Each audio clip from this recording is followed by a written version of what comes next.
वालेकुम दोस्तों, हम खैर मकदम करते हैं आप सभी का अपने यूट्यूब चैनल पर। हम लेके आए हैं अर्तुगरुल गाजी ड्रामा सीज़न 2 एपिसोड 1। अर्तुगरुल गाजी तुर्की और अनातोलिया की एक अजीब और शान दास्तान है। ईमान, इंसाफ और मोहब्बत की रोशनाई से एक बहादुर जंगजू की कहानी।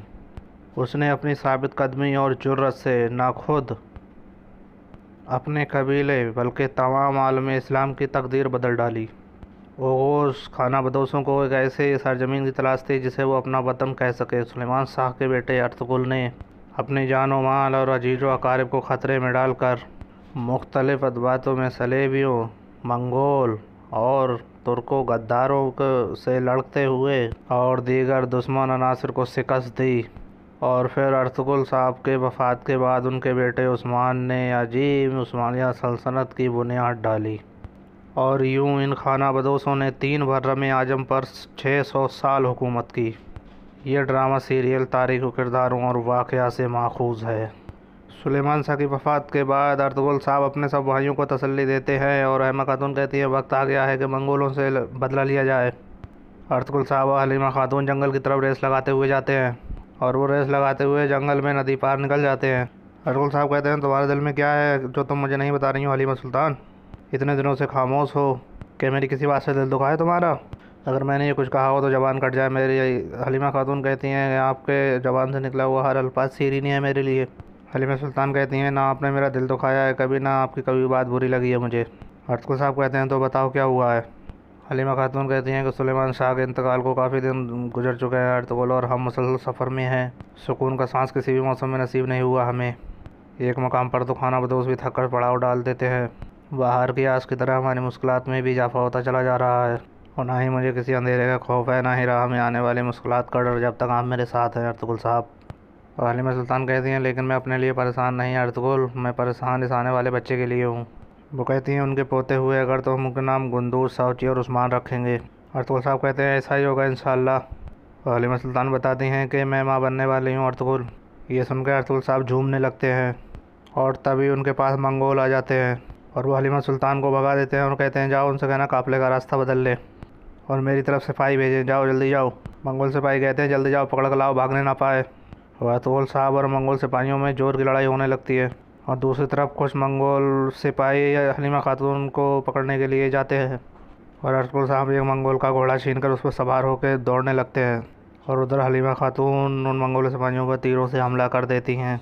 और तभी हलीमा खातून एक मंगोल को अपनी तरफ आता देख घोड़े पर सवार होकर वहाँ से निकल जाती हैं। दूसरी तरफ मंगोल सिपाही अर्तुगरुल साहब को घेर लेते हैं। एक मंगोल हलीमा खातून का पीछा करते हुए उनके घोड़े पर कूद के उनके पीछे बैठ जाता है, लेकिन हलीमा खातून उन्हें अपने घोड़े से नीचे गिरा देती हैं और उधर और सिपाही आ जाते हैं, अर्तुगरुल साहब को गिरफ़्तार कर लेते हैं और फिर उन्हें मारने लगते हैं। और जब हलीमा खातून अपने कबीले पे पहुंचती हैं तो देखती हैं वहाँ पे मंगोलों ने पूरे कबीले को मार दिया है और जला के खाक कर दिया है और कबीले वालों की लाशें खंभों पर लटका दी हैं और उन्हें अपने बच्चे की याद आती है, फिर वो रोने लगती हैं। दूसरी तरफ अर्तुगरुल साहब को वो रस्सियों से बांध देते हैं। मंगोल कमांडर कहता है कि चीन, रूस और तमाम दजला के इलाके हमारे हैं और अगला हदफ अनातोलिया है। वो कहता है कि चंगेज़ खान के लश्कर से अब तुम नहीं बच सकते किसी सूरत। अर्तुगरुल साहब कहते हैं कि हम लोग अपनी जान तो दे देते हैं लेकिन टुकड़ा भी नहीं छोड़ते ज़मीन का। और फिर वो लोग अर्तुगरुल साहब को वहाँ से ले जाते हैं। इधर हलीमा खातून वहीं पर वापस आती हैं जहाँ उनका झगड़ा हुआ था, लेकिन वहाँ कोई नहीं होता। वो सप्ताह और अर्तुगरुल साहब को ढूंढती हैं और आवाज़ लगाती हैं, लेकिन वो उन्हें कहीं नहीं नज़र आते और उनके घोड़े से लिपट कर रोने लगती हैं। और दुर्गा कबीले में कुछ सामान लेकर सिपाही खैमे से बाहर निकलते हैं। तैमूर कहता है ये क्या हो रहा है? कहते हैं ये खातून ने हटाने का हुक्म दिया है। तैमूर कहता है खोलो जरा इन्हें, इसमें क्या है? और तैमूर देखता है कि उसमें उसकी माँ का पुराना सामान है और वो गुस्से से कहते हैं इसे अंदर ले जाओ, अंदर रखो। और उधर उसकी सौतेली माँ उसके पापा से कहती है आपने अपने मरहुमा बीबी का सामान हटाने की इजाज़त दी मुझे, मैं शुक्रगुजार हूँ। मैं उनकी कितनी इज्जत करती थी ये सभी लोग जानते हैं।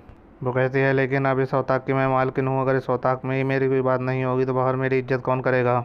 सरदार कहते हैं आपने इस औताक को नई ज़िंदगी दी है, आप इस औताक की और मेरे दिल की सुल्ताना हैं। और तोतकीन एकदम अंदर आ जाता है और वो कहते हैं क्या गुस्ताखी? ये कहता है असल गुस्ताखी ये है कि आपने औताक से मेरी माँ का सामान हटा दिया। सरदार कहते हैं तुम्हारी हिम्मत कैसे हुई मुझसे इस तरह बात करने की? हद में रहो अपनी। तोतकीन कहता है जब तक मैं ज़िंदा हूँ बाबा इस औताक से सामान वापस नहीं जा सकता। सरदार कहते हैं तुम भी एक बात जान लो, जो मेरा हुक्म नहीं मानेगा चाहे वो मेरी औलाद ही क्यों ना हो, वो सज़ा का मुस्तहिक है। अब वो चालाक औरत बात बनाने की कोशिश करती है। कहती है तोतकीन हमारा बेटा है सरदार। और दूसरी तरफ अरतुगरुल साहब को रस्सियों से बांध के वो लोग खींचते हुए पैदल ले जाते हैं। इधर तोतकीन अपनी मरहूमा माँ की कब्र पर ताज़ियत करने आता है। कहता है काश मैं कुर्बान हो गया होता आपकी जगह अम्मी जान, ये दुनिया आपके बिना जिंदान है मेरे लिए। और आरिफ साहब अपने सिफा वाले खेमे में आते हैं तो देखते हैं वो औरत उनकी खादमा से कुछ दवाइयाँ ले रही थी। और वो उन्हें भी अपनी बातों से फुसलाने की कोशिश करती है, लेकिन वो उससे नहीं फुसला पाते। आरिफ साहब कहते हैं अगर मुझे आपके आने का पहले पता होता तो अब तक मैं आपकी परेशानी का हल ढूंढ चुका होता। वो कहती है बहुत शुक्रिया, कोई परेशानी नहीं मुझे, बस मैं गुजर रही थी यहाँ से इसलिए ऐसे ही आ गई। आरिफ साहब कहते हैं यकीनन मशवरा मिल गया होगा आपको। और उधर कबीले में ज़ोर ज़ोर से ढोल बजने लगते हैं और देखते हैं कि हाइमा खातून अपने बच्चे कुचे कबीलों को जो मंगोरों से बच गए थे उन्हें लेकर कबीले आती हैं। वो कहती हैं भाई, सरदार कहते हैं मेरी बहन आप लोगों का ये हाल किसने किया। हाइमा खातून कहती हैं कि हम पर मंगोलों ने हमला कर दिया था, सब कुछ लूट लिया हमारा। सरदार कहते हैं काया तोतकीन को फ़ौरन इतला दो। और आरिफ साहब आते हैं, कहते हैं दिली ज़मीर कहते हैं आरिफ साहब खुदारा मेरी बच्ची को बचा लो। वो कहते हैं जल्दी उन्हें सिपाही वाले खेमे में ले चलो। सरदार पूछते हैं अर्तुगरुल और हलीमा कहाँ है और सब नूरगुल कहाँ है। वो कहते हैं वो जंगल की तरफ सैर करने निकल गए थे जब कबीला आराम कर रहा था। हाइमा खातून कहती हैं ये सब इतना अचानक हुआ कि सब लोग इधर उधर बिखर गए, किसी का होश नहीं रहा।